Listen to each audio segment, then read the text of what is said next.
நமஸ்காரம் ஸ்டூடெண்ட்ஸ். இன்னைக்கு நம்ம பார்க்க போற டாபிக் அனிமல் டிஷ்யூஸ்ல கனெக்டிவ் டிஷ்யூஸ் பத்தி பார்க்க போறோம். அதோடைய டைப்ஸ் பத்தியும் பார்க்க போறோம். ஓகே, இது பார்ட் 8 வீடியோ. இதுக்கு முன்னாடி போட்ட பார்ட் 7 வரைக்கும் ஆர்கனைசேஷன் ஆஃப் டிஷ்யூஸ் லெசன்ல இருக்கக்கூடிய பிளான்ட் டிஷ்யூஸ், அனிமல் டிஷ்யூஸ்ல எபித்தீலியல் டிஷ்யூஸ் அதெல்லாம் பத்தி டீட்டெயிலா படிச்சிட்டோம். ஓகே, ஸோ இந்த வீடியோல கனெக்டிவ் டிஷ்யூஸும் அதோடைய டைப்ஸை பத்தியும் ஸ்டடி பண்ண போறோம். So first, what is connective tissue? Okay, connective அப்படினாலே மீனிங் என்ன? It connects something அப்படின்னு அர்த்தம். ஓகே, ஸோ இப்போ ஏதோ ஒன்று கனெக்ட் பண்ணுறதுக்கு ஹெல்ப் பண்ணக்கூடிய டிஷ்யூஸ் தான் இந்த கனெக்டிவ் டிஷ்யூஸ் அப்படின்னு சொல்கிறோம். Okay, so connective tissue is a tissue that connect, separates and supports all other types of tissues in the body. So இவங்களுடைய மெயின் ஃபங்க்ஷன் என்ன அப்படின்னா கனெக்ட் பண்ணுறது தான் மெயின் ஃபங்க்ஷன். ஓகே, ஸோ மசில்ஸை ஸ்கின்னோட கனெக்ட் பண்ணுறதும், ஸோ ஒரு ஆர்கனையும் அதோடைய மசில்ஸையும் ஸ்கின் பண்ணுறது, ஸோ இந்த மாதிரி நிறைய கனெக்டிங் ஆக்டிவிட்டீஸை பண்ணுறது அந்த டிஷ்யூவோட main function. Okay, like all tissue types, it consists of cells surrounded by a compartment of fluid called the extracellular matrix. So இந்த கனெக்டிவ் டிஷ்யூ கண்டிப்பா இப்போ ஒரு ரெண்டு போன்ஸ்க்கு இடையில ஒரு கனெக்ஷன் இருக்கு அப்படின்னு வச்சுக்கோங்க. ஓகே, ஸோ கண்டிப்பா இங்க என்ன ஆகணும் அப்படின்னா ஒரு எலாஸ்டிக் நேச்சர் கண்டிப்பா இருக்கணும். அப்பதான் என்ன ஆக முடியும் அப்படின்னா ஒரு மூவ்மெண்ட் இருக்க முடியும். ஓகே, ஸோ இந்த கனெக்டிவ் டிஷ்யூ மேக்ஸிமம் எங்கெல்லாம் இருக்காங்களோ it give some movement. Okay, it help for the movement of the tissues. So அதனால இதுல ஸ்பெஷலா என்ன இருக்கும் அப்படின்னா எக்ஸ்ட்ரா செல்லுலார் மேட்ரிக்ஸ் அப்படின்ற ஒரு fluid like substance இருக்கும். ஓகே, ஸோ என்னன்றதை டீட்டெயிலாக பார்க்கலாம். ஸோ ஃபர்ஸ்ட் இந்த கனெக்டிவ் டிஷ்யூஸை எத்தனை டைப்ஸாக கிளாசிஃபை பண்ணலாம் அப்படின்னா 4 டைப்ஸாக கிளாசிஃபை பண்ணுறாங்க. Okay, first one is connective tissue proper, supportive connective tissue, dense connective tissue, fluid connective tissue. So இந்த மாதிரி ஒரு 4 டைப்ஸாக கிளாசிஃபை பண்ணுறாங்க கனெக்டிவ் டிஷ்யூவை. ஓகேவா, சரி, இதில் இந்த வீடியோவில் connective tissue proper and supportive connective tissue அதில் இந்த ரெண்டை பற்றி தான் உங்களுடைய புக்கில் டீட்டெயிலாக கொடுத்துருக்காங்க. அதை மட்டும் இந்த வீடியோவில் பார்க்கலாம். ஓகேவா, so first connective tissue proper பற்றி பார்க்க போகிறோம். So connective tissue proper consist of collagen fibres, elastic fibres and fibroblast cells அப்படின்னு சொல்றாங்க. ஸோ இந்த ஃபைப்ரோபிளாஸ்ட் செல்ஸ் அப்படின்னு சொல்றாங்க பார்த்தீங்களா, this cells secrete the protein like substance. Okay, so அதுதான் என்னெல்லாம் நேச்சர் இருக்கும், அந்த சப்ஸ்டன்ஸுக்கு தான் என்னென்ன நேச்சர் இருக்கும் அப்படின்னா அந்த சப்ஸ்டன்ஸ் தான் என்ன நேம்ல சொல்றோம் அப்படின்னா collagen fibres and elastic fibres அப்படின்னு சொல்றோம். So what is the help of this type of proteins அப்படின்னா so it help for the it gives the elastic nature of the tissues. Okay, நான் ஃபர்ஸ்டே சொன்ன மாதிரி தான் கனெக்டிவ் அப்படின்னாலே அந்த இடத்துல கண்டிப்பா என்ன இருக்கணும், ஒரு சின்ன மூவ்மெண்ட் இருக்கணும். ஓகே, ஸோ ஒரு அசைவு கொடுக்கணும். அந்த அசைவுக்கு எலாஸ்டிக் நேச்சர் இருந்தாதான் அதால அதை கொடுக்க முடியும். ஸோ அந்த எலாஸ்டிக் ஃபைபர் தான் அந்த எலாஸ்டிக் நேச்சரை கொடுக்குறாங்க. சரி, கொலேஜன் ஃபைபர்ஸ்னா என்ன அப்படின்னு ஒரு ரெண்டு பொருளை கனெக்ட் பண்றாங்க அப்படின்னா இவங்க ஸ்ட்ரென்த்தா இருந்தாதான் இவங்களால ஸ்ட்ரென்த்தா இருக்க முடியும். ஸோ அந்த மாதிரி ஒரு டஃப்னஸ் கொடுக்கக்கூடியது அந்த கொலேஜன் ஃபைபர்ஸ் உடைய டியூட்டி. ஓகே, ஸோ நார்மலா இருக்கக்கூடிய செல்ஸ் ஃபைப்ரோபிளாஸ்ட் செல்ஸ் அப்படின்னு சொல்லுவோம். The cells secrete the protein like substances called collagen fibres and elastic fibres. So it gives the strength and elastic nature of the tissues. Okay, சரி, இந்த connective tissue ப்ராப்பரை 3 டைப்ஸா classify பண்றாங்க. Loose connective tissue, dense connective tissue and specialized connective tissue அப்படின்னு சொல்றாங்க. உன்னுடைய புக்ல 9th சிலபஸ்ல இந்த loose connective டிஷ்யூல areolar and adipose இதை பத்தி மட்டும்தான் டீட்டெயிலா சொல்லியிருக்காங்க. ஓகே, டென்ஸ் கனெக்டிவ் டிஷ்யூ கொடுத்துருக்காங்க, பட் உங்களுக்கு இதை பத்தி ரொம்ப டீட்டெயிலா சொல்லல. தெரிஞ்சுக்கோங்க, இதோடைய டைப்ஸ் என்னன்றதை தெரிஞ்சுக்கோங்க. Dense regular, dense irregular and elastic. So specialized connective டிஷ்யூல தான் கார்டிலேஜ், போன், பிளட் எல்லாருமே வருவாங்க. இதெல்லாம் பத்தி தனித்தனியா உங்களுடைய புக்ல கொடுத்துருக்காங்க. ஓகேவா, இதுலயே ஒரு கிளான் பார்த்துடலாம். Loose connective tissue, loose connective tissue அப்படின்னா என்ன இருக்க போறாங்க, மீனிங் அதுலயே இருக்கு. என்ன இருக்கு, லூஸா கனெக்ட் ஆயிருக்க போறாங்க. அப்ப அதுல இருக்கக்கூடிய அந்த ஃபைபர்ஸ் உடைய அரேஞ்ச்மெண்ட் இருக்கு பாத்தீங்களா, ஃபைப்ரோபிளாஸ்ட் செல் ஃபைபர்ஸ், அதோடைய அரேஞ்ச்மெண்ட் எப்படி இருக்கும் அப்படின்னா லூஸா இருக்கும். அங்க ஒண்ணு இங்க ஒண்ணுமா அப்படி லூஸா கனெக்ட் ஆயிருப்பாங்க. ஸோ இப்படி கனெக்ட் ஆயிருந்தா அது லூஸ் கனெக்டிவ் டிஷ்யூஸ் அப்படின்னு சொல்லுவோம். டென்ஸ் கனெக்டிவ் டிஷ்யூனா என்ன? இந்த ஃபைபர்ஸ் இந்த டிஷ்யூஸ் எல்லாமே எப்படி இருப்பாங்க அப்படின்னா டென்ஸாக பேக் ஆயிருப்பாங்க. ஸோ அதை தான் டென்ஸ் கனெக்டிவ் டிஷ்யூஸ். இப்போ நிறைய டிஷ்யூஸ் இதில் இருக்கு. இதில் இந்த கனெக்டிவ் டிஷ்யூவோட கான்சன்ட்ரேஷன் தான் நிறைய இருக்கு அப்படின்னா அதையும் டென்ஸ் கனெக்டிவ் டிஷ்யூஸ் அப்படின்னு சொல்லுவாங்க. ஓகே, இதில் dense regular, dense irregular. Regular அப்படின்னா இப்படி ஒரு பேரலாவோ இல்லை ஹரிசாண்டலாவோ அதே மாதிரி ஒரு ஒரு ஒரு ப்ராப்பர் அரேஞ்ச்மெண்ட் இருந்தது அப்படின்னா அதை டென்ஸ் ரெகுலர் அப்படின்னு சொல்லுவோம். இம்ப்ராப்பர் அரேஞ்ச்மெண்ட்ல பட் டென்ஸா இருந்தாங்க அப்படின்னா அது இர்ரெகுலர் அப்படின்னு சொல்றோம். ஓகே, சரி, இதெல்லாம் உங்களுடைய புக்ல இல்ல, நீங்க அடுத்தடுத்த கிளாஸ் போகும்போது அதை பத்தி டீட்டெயிலா படிக்கலாம். ஓகே, ஸோ இப்போ ஏரியோலர் அண்ட் அடிப்போஸ் டிஷ்யூஸ் பத்தி பார்ப்போம். So first, areolar tissues. It has cells and fibers loosely arranged in a semi-fluid ground substance called matrix. So first சொன்னோம் இவங்க வந்து extracellular matrix அப்படின்ற fluid வந்து secrete பண்ணுவாங்க அப்படின்னு சொன்னோம் பாத்தீங்களா. அந்த fluidல ஒரு loosely arrangementா இருக்கக்கூடியவங்க தான் அந்த areolar tissues அப்படின்றவங்க. So இவங்களுடைய லொகேஷன் என்ன, எங்கெல்லாம் இருப்பாங்க அப்படின்னா it joins skin to muscles, fills space inside organs and is found around the muscles. So இந்த மாதிரி ஏரியால எல்லாம் இந்த areolar tissues இருப்பாங்க. ஓகே, இவங்களுடைய மெயின் டியூட்டி என்ன? It helps in repair of tissues after injury and fixes skin to underlying muscles. So ஸ்கின்னையும் மசில்ஸையும் ஃபிக்ஸ் பண்றது, அதனால தான் அந்த கனெக்ஷன் கொடுக்குறாங்க. ஸோ அந்த கனெக்ஷன் கொடுக்கக்கூடியதும் main duty. Then it repair the tissues after injury. So ஏதாவது ஒரு இன்ஃபெக்ஷன் ஆகி அந்த டிஷ்யூஸ்ல ஏதாவது டேமேஜ் இருந்தது அப்படின்னா அந்த ரிப்பேரிங் மெக்கானிசம் செய்யறதும் அந்த ஏரியோலர் டிஷ்யூஸ் உடைய டியூட்டி. ஓகேவா, சரி, இதில் பாருங்க இப்படிதான் அந்த அரேஞ்ச்மெண்ட் இருக்கும். அந்த பிக்சர் பார்த்தீங்கன்னா தெரியும். ஸோ இதெல்லாம் கிரவுண்ட் சப்ஸ்டன்ஸ், அது மேட்ரிக்ஸ் அப்படின்னு சொல்றோம்ல, அந்த ஃப்ளூயிட். ஓகே, அந்த ஃப்ளூயிட்ல இவங்க எல்லாம் இருக்காங்க. ஸோ இது எலாஸ்டிக் ஃபைபர் அப்படின்றோம், இது கொலேஜன் ஃபைபர் அப்படின்னு சொல்றோம். ஓகே, ஸோ இதில் இருக்கக்கூடிய செல்ஸை தான் வந்து ஃபைப்ரோபிளாஸ்டிக் செல்ஸ் அப்படின்னு சொல்ற பாருங்க, அதுதான் இந்த செல்ஸ் எல்லாமே. ஓகேவா, சரி, நெக்ஸ்ட் பாருங்க அடிப்போஸ் டிஷ்யூஸ்னா என்னன்னு பார்க்கலாம். So adipose tissue is a aggregation of fat cells or adipocytes. Okay, so adipose அப்படின்றதே நம்ம என்ன படிச்சிருக்கோம், ஃபேட் அப்படின்னு படிச்சிருக்கோம், சின்ன கிளாஸ்ல இருந்தே படிச்சிருக்கோம். ஸ்கின்னுக்கு கீழே இருக்கக்கூடிய டிஷ்யூஸ் இதுதான், இதுல தான் ஃபேட், எக்ஸ்ட்ரா ஃபேட் எல்லாம் ஸ்டோர் ஆகும் அப்படின்னு படிச்சிருக்கோம்.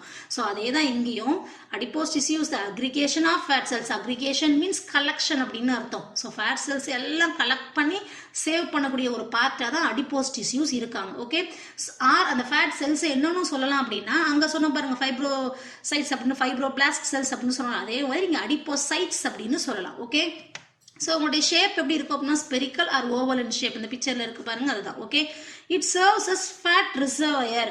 ஸோ இவங்க ஃபர்ஸ்டே சொல்லிட்டோம், it act as a storing part of the fat cells அப்படின்னு சொல்லிட்டோம். ஓகே, ஸோ இதுதான் அடிப்போஸ் டிஷ்யூஸ். ஓகே, ஸோ இதுதான் ஃபேட் செல்ஸ், தனியாக போட்டு காமிச்சிருக்காங்க. ஸோ இந்த ஃபேட்லேயே ஒயிட் ஃபேட், ப்ரௌன் ஃபேட் அப்படின்னு 2 டைப்ஸ் ஆஃப் டிஷ்யூஸ் இருக்கும். அதெல்லாம் நீங்கள் பெரிய கிளாஸ் போகும்போது படிப்பீங்க. ஓகே, ஸோ ஒயிட் ஃபேட் அப்படின்றது இட் கிவ்ஸ் எனர்ஜி. அந்த ப்ரௌன் ஃபேட் அப்படின்றது வந்து அதில் நிறைய மைட்டோகாண்ட்ரியல் செல்ஸ் நிறைய இருக்கும். ஓகே, ஸோ அதனால அந்த கலர் எப்படி இருக்கும் பார்க்க அப்படின்னா ப்ரௌனாக இருக்கும். அந்த பிக்சர்லேயே உங்களுக்கு போட்டு காமிச்சிருக்காங்க பாருங்க, ப்ரௌனாக இருக்கிறது ஃபுல்லாக mitochondria.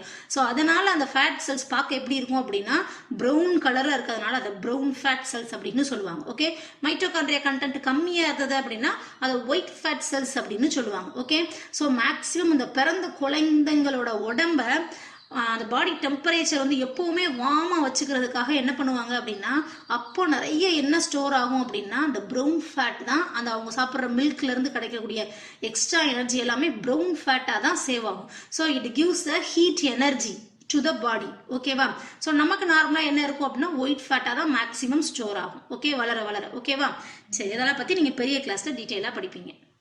So next tissue, so இது over. Okay, next tissue supportive connective tissue.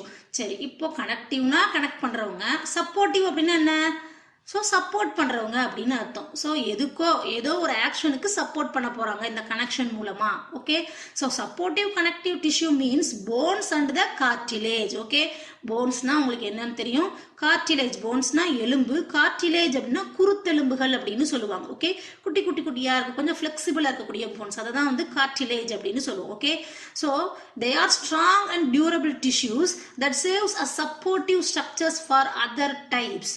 So கண்டிப்பாக போன்ஸ் இல்லை அப்படின்னா நம்மளால் எந்த வேலையுமே செய்ய முடியாது. ஸோ வாக் பண்ண முடியாது, ரன் பண்ண முடியாது, எந்த வேலையுமே செய்ய முடியாது. ஸோ இதுக்கெல்லாம் சப்போர்ட் பண்ணுறது இந்த போன்ஸ் தான். ஸோ இதுங்க தான் என்னவோ பண்ணிட்டு இருக்காங்க, உள்ள ஒரு கனெக்டிவ் கனெக்டிவ் டிஷ்யூவாகவும் ஆக்ட் பண்ணிட்டு இருக்காங்கன்னு சொல்றாங்க. Okay, so most of the supportive elements of our body are bones, தெரிஞ்சு வச்சுக்கோங்க. ஓகே, ஸோ சப்போர்ட்டிவ் எலமெண்ட்ஸ் நிறைய எது அப்படின்னா அது போன்ஸ் தான். ஓகேவா, சரி, இப்போ அதுல 2 டைப்ஸ் என்னென்ன போன் பத்தியும் கார்டிலேஜ் பத்தியும் பார்க்கலாம். So first cartilage. Cartilage is a smooth, elastic tissue, a rubber-like padding that covers and protects the end of long bones at the joint. So cartilage அப்படின்றவங்க ஸ்மூத் எலாஸ்டிக் டிஷ்யூ, நான் ஃபர்ஸ்டே சொன்னேன் குருத்தெலும்புகள்னு சொன்னேன், but it is a slightly flexible tissue அப்படின்னு சொல்லலாம். So அதெல்லாம் என்ன பண்ண முடியும், நம்ம நார்மலாக போன் அப்படின்னா ஃப்ளெக்சிபிளாக இருக்காது, டெம்பராக இருக்கும். பட் கார்டிலேஜால் என்ன பண்ண முடியும் அப்படின்னா கொஞ்சம் ஃப்ளெக்சிபிளாக இருக்க முடியும். ஓகே, ஸோ இவங்க மெயினாக எங்கே இருப்பாங்க அப்படின்னா end of the long bones. ஒரு போன் இப்படி இருக்கு அப்படின்னா அதோடைய எண்டில், ஓகே, ஸோ இருக்கக்கூடியவங்க தான் இவங்க. ஸோ அடுத்து என்னென்ன பிளேஸ்ல இருப்பாங்க அப்படின்னா the ear, the nose, the branchial tubes, the intervertebral disc and many other body components. So அதை தான் நான் அந்த பிக்சரில் உங்களுக்கு காமிச்சிருக்கேன். இந்த ப்ளூ கலரில் இந்த இந்த கிரீன் கலரில் எங்கே காமிச்சிருக்க இயரில் இருக்கக்கூடியது, இந்த நோஸில் இருக்கக்கூடியது, இந்த ரிப்ஸில் இருக்கக்கூடியது. ஓகே, ஸோ இங்கே இருக்கக்கூடியது எல்லாமே கார்டிலேஜ். ஸோ ஒரு லாங் போனோட எண்டில் தான் இருப்பாங்க அப்படின்னு பார்த்தோம். ஸோ நீங்கள் அந்த காதுலலாம் பார்த்தீங்க அப்படின்னா அந்த இயர் லோப்ஸ் அவங்களால கண்டிப்பாக என்ன பண்ண முடியும் அப்படின்னா மூவ் பண்ண முடியும், அசைக்க முடியும். ஸோ ரீசன் என்ன அப்படின்னா அங்கே இருக்கக்கூடிய bones cartilage bone. So it is a flexible in nature, அதனால தான் உங்களால் அதை அசைக்க முடியுதுன்னு சொல்கிறாங்க. ஓகேவா, சரி, நெக்ஸ்ட் பாருங்க. Cartilage is composed of specialized cells called chondrocytes. So நம்ம இதுக்கு முன்னாடி பார்த்ததுலையும் அந்தந்த செல்ஸோடைய நேம் பார்த்தோம். அதே மாதிரி கார்டிலேஜில் இருக்கக்கூடிய ஸ்பெஷல் செல் என்ன அப்படின்னா அதை காண்ட்ரோசைட்ஸ் அப்படின்னு சொல்றாங்க. That produce a large amount of collagenous extra cellular matrix அப்படின்னு சொல்றாங்க. ஸோ இந்த காண்ட்ரோசைட்ஸ் தான் என்ன ஃபார்ம் பண்ண போறாங்க, அந்த ஃப்ளூயிட் லைக் சப்ஸ்டன்ஸ், இந்த மேட்ரிக்ஸை ஃபார்ம் பண்றாங்க. Okay, the cartilage cells are chondrocytes are contained in cavities in the matrix called cartilage lacunae. Okay, so இந்த அந்த காண்ட்ரோசைட்ஸ் அப்படின்னு சொல்றாங்க பாத்தீங்களா, அதுக்கு அதை சுத்தி இருக்கக்கூடிய அந்த ஒரு எம்டி ஸ்பேஸ் இருக்கு பாத்தீங்களா, தட் இஸ் அ கேவிட்டி, ஒரு குழி மாதிரி இருக்கக்கூடிய பகுதி தான் என்ன சொல்றாங்க அப்படின்னா லாக்யூனே அப்படின்னு சொல்றாங்க. அண்டர்ஸ்டாண்ட் பண்ண முடியுதா, செல்ஸ் இப்படி இருக்கும், அந்த செல்லை சுத்தி ஒரு குழி மாதிரி, இதை தான் வந்து கேவிட்டி மாதிரி இருக்கும்னு சொல்றாங்க. இது கேவிட்டி மாதிரி இருக்கும், இதை தான் வந்து லாக்யூனே அப்படின்னு சொல்றாங்க. ஓகேவா, சரி, நெக்ஸ்ட் பார்ப்போம். So cartilage over. நெக்ஸ்ட் போன்னா என்ன அப்படின்னு பார்க்கலாம். So phone it is a solid, rigid and strong. இதெல்லாம் நமக்கு தெரியும், அது ஒரு solid substance, rigid and strong, ரொம்ப ஸ்ட்ராங்காக இருக்கக்கூடியது. நாட் ஃப்ளெக்சிபிள், அதை ஃப்ளெக்சிபிளாக இருக்காது. ஸ்கெலிட்டல் கனெக்டிவ் டிஷ்யூ, இது ஒரு கனெக்டிவ் டிஷ்யூ அப்படின்றத இப்போ தெரியும் நமக்கு. Okay, the matrix of bone is calcium salt. So இங்கேயும் மேட்ரிக்ஸ் அப்படின்ற ஒரு கண்டென்ட், ஃப்ளூயிட் லைக் கண்டென்ட் இருக்கும்ல. ஸோ அந்த மேட்ரிக்ஸ் எதனால ஆனது அப்படின்னா calcium salt and collagen fibres which gives the bone its strength. So அந்த கால்சியம் கண்டென்ட் நிறைய அந்த போனில் இருக்கிறதுனால தான் the bone is very strength in nature. So bone எப்பவுமே எப்படி இருக்கும், ரொம்ப ஸ்ட்ரென்த்தா இருக்கும். ரீசன் என்ன அப்படின்னா presence of calcium salt. Okay, the bone cells present in lacunae, நம்ம அங்க பார்த்த மாதிரியே தான் செல்ஸ் இருக்கும். அதை சுத்தி இருக்கக்கூடிய empty space, that is a cavity மாதிரி ஒரு குழியா இருக்கிற இடத்துல உள்ள செல் இருந்தா எப்படி இருக்கும்னு கற்பனை பண்ணிக்கோ. ஓகே, ஸோ அதுதான் லாக்யூனே அப்படின்றோம். அந்த லாக்யூனேல போன் செல்ஸ் இருக்கும். அந்த போன் செல்ஸ் என்ன சொல்றாங்க அப்படின்னா ஆஸ்டியோசைட்ஸ் அப்படின்னு சொல்றாங்க. Okay, the halo cavities of spaces are called marrow cavities filled with bone marrow. So Halo cavities, ஒரு போன் அப்படி எடுத்தீங்க அப்படின்னா இந்த போனுக்கு இப்படி இடையில இருக்கக்கூடிய ஹேலோ கேவிட்டி, ஹேலோ அப்படின்னா ஒண்ணுமே இல்லை, உள்ளீடற்ற பொருள் அப்படின்னு அர்த்தம். ஸோ அந்த ஹேலோல இருக்கக்கூடிய அந்த கேவிட்டி, அந்த குழி மாதிரி இருக்குல்ல, இந்த பகுதியில இருக்கக்கூடிய மேரோ, ஸோ அந்த திங்ஸை தான் என்ன சொல்றாங்க அப்படின்னா போன் மேரோ அப்படின்னு சொல்றாங்க. ஓகே, ஸோ இந்த போன் மேரோல இருந்து தான் it produce blood cells, red blood cells, white blood cells. Okay, so அதெல்லாம் ப்ரொடியூஸ் பண்ணுறது இந்த போன் மேரோவில் இருந்து தான் ப்ரொடியூஸ் ஆகும். ஓகேவா, ஸோ இந்த பிக்சரில் பார்த்தீங்கன்னா இதெல்லாம் கொஞ்சம் தெரிஞ்சுக்கோங்க, போனில் இருக்கக்கூடிய திங்ஸ் இதெல்லாம் தெரிஞ்சுக்கோங்க. ஸோ ஃபர்ஸ்ட் பிக்சர் பாருங்க, லேமெல்லா. லேமெல்லா அப்படின்றது மேட்ரிக்ஸ் அப்படின்னு சொல்கிறோம் பார்த்தீங்கன்னா, அந்த ஃப்ளூயிட் அதோடைய கான்சன்ட்ரேஷன் நிறையா, கான்சென்ட்ரிக் மேட்ரிக்ஸ், அதை தான் வந்து லேமெல்லா அப்படின்னு சொல்றோம்.